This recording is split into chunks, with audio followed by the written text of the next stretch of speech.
17 ಅಂಬರ. ಅಂಬರ ಅನ್ನ ನೀರನ್ನು ಕೊಡುವ ಅಂಬೆ ಯಶೋದೆಯ ಮಗನೇ ಏಳು. ಅಂಬರವನ್ನು ಸೀಳಿದ ಪಾದದ ತಂಬಿಯ ಹಲಧರನ ಬೇಗೇಳು. ಚಿನ್ನದ ಅಂದುಗೆ ಪಾದದಿ ಮೆರೆವ ಮನ್ನನೆ ಮನ್ನಿಸಿ ಹೊರಳೇಳು. ಚೆನ್ನೆಯರೆಲ್ಲ ಬಂದಿಹೆವಲ್ಲ ಮನ್ನ ನಿನಗೆ ನಮ ವಂದನೆಯೂ. ಇವಾಗ ಆಕೆ ಕೃಷ್ಣನನ್ನೇ ಎಬ್ಬಿಸ್ತಾ ಇದ್ದಾಳೆ. ಅಂಬರ ಅಂದರೆ ಬಟ್ಟೆ ಅನ್ನ ನೀರು ಎಲ್ಲ ಕೊಡುವಂಥ ನೀನೇ ದೇವನು, ಅಂಬೆ ಯಶೋದೆಯ ಮಗ ನೀನು ಬೇಗೇಳು. ಅಂಬರವನ್ನು ಅಂದರೆ ಇಲ್ಲಿ ಆಕಾಶ ಅಂತಲೂ ಆಗುತ್ತೆ. ಅಂಬರ ಅಂದರೆ ಆಕಾಶವನ್ನು ಸೀಳಿ ಅವನು ತ್ರಿವಿಕ್ರಮನಾಗಿದ್ದಾಗ ಆಕಾಶಕ್ಕೊಂದು ಪಾದ ಇಟ್ಟ, ಆವಾಗ ಅಲ್ಲಿ ಸೀಳಿ ಗಂಗೆ ಕೂಡ ಬಂತು ಅಂತ ನಮಗೆಲ್ಲ ಗೊತ್ತೇ ಇದೆ.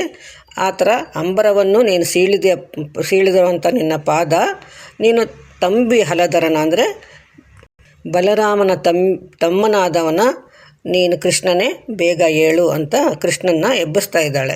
ನೀನು ಚಿನ್ನದ ಅಂದಿಗೆ ತೊಟ್ಟಿರುವಂಥ ಪಾದದವನು, ಮನ್ನನೆ ಅಂದರೆ ವೀರನೇ, ನೀನು ಮನ್ನಿಸಿ ಅಂದರೆ ನಮ್ಮ ತಪ್ಪನ್ನೆಲ್ಲ ಮನ್ನಿಸಿ ನೀನು ಮಲ್ಕೊಂಡಿದ್ದವನು ಹೊರಳಿ ಎದ್ದೇಳು. ಚೆನ್ನೆಯರೆಲ್ಲ ಅಂದರೆ ಹೆಂಗೆಳೆಯರೆಲ್ಲ ಬಂದಿದ್ದೇವೆ. ಮುನ್ನ ಅಂದರೆ ಮೊದಲು ನಿನಗೆ ನಮಸ್ಕಾರ ಮಾಡ್ತಾ ಇದ್ದೀವಿ, ಎದ್ದೇಳಪ್ಪ ಅಂತ ಎಬ್ಬಿಸ್ತಾ ಇದ್ದಾಳೆ ಕೃಷ್ಣನನ್ನು ಇಲ್ಲಿ.